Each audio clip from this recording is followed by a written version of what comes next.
Dans cette vidéo, je vais t'expliquer que le petit déjeuner n'est pas le repas le plus important de ta journée. Moi, c'est Mélanie Berger. Après 22 ans en tant qu'infirmière, je suis maintenant naturopathe. Tu as le lien en description pour prendre rendez-vous avec moi en visio ou au cabinet sur Doctolib. Je t'invite à t'abonner à ma chaîne et profiter des liens en description pour récupérer mes e-books.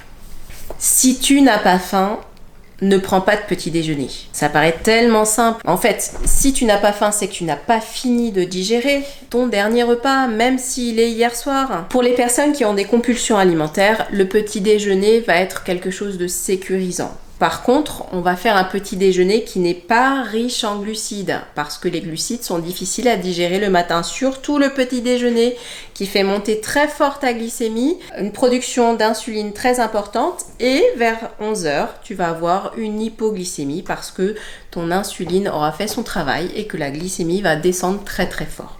Donc moi, je te propose plutôt des petits déjeuners salés avec des œufs, du pain complet, ou de l'avocat avec du saumon si tu aimes ça, ou alors des pâtes d'oléagineux qui sont très bien pour te donner de la force toute la matinée, et un fruit complet, pas un jus d'orange, une orange en entier, un kiwi ou une pomme, une poire. Si tu as mangé du pain, ne mange pas une banane, prends-la un peu plus tard dans la journée, surtout que la banane est intéressante pour le tryptophane qui lui est un précurseur pour t'aider à dormir.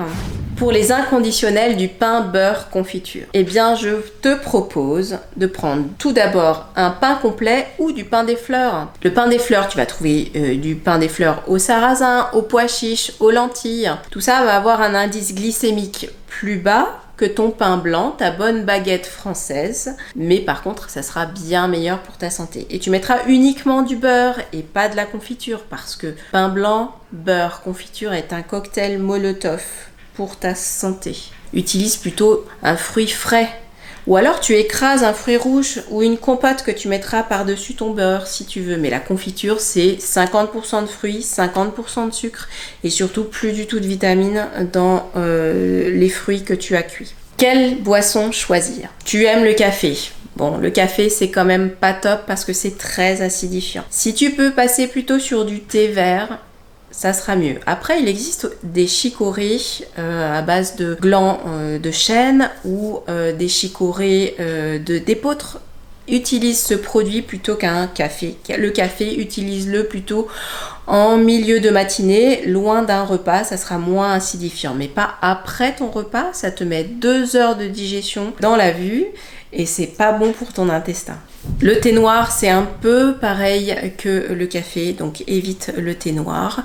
Surtout que le thé noir, pris le matin, ça empêche l'absorption du fer et donc ça favorise l'anémie. En conclusion, il n'y a pas de petit déjeuner idéal, sauf que tu dois pas du tout utiliser le petit déjeuner français avec les viennoiseries, le pain, beurre, confiture, mais par contre, chaque petit déjeuner doit être adapté à chaque personne. Si tu as des problèmes digestifs, si tu as des problèmes de peau, si tu es diabétique, si tu as des compulsions alimentaires, si tu as un désir de grossesse, le petit déjeuner doit être adapté à ta problématique d'aujourd'hui.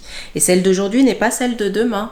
Et celle qui est pour toi n'est pas celle de ton voisin non plus. Donc chaque petit déjeuner doit être adapté à l'instant T de ta vie et de toi.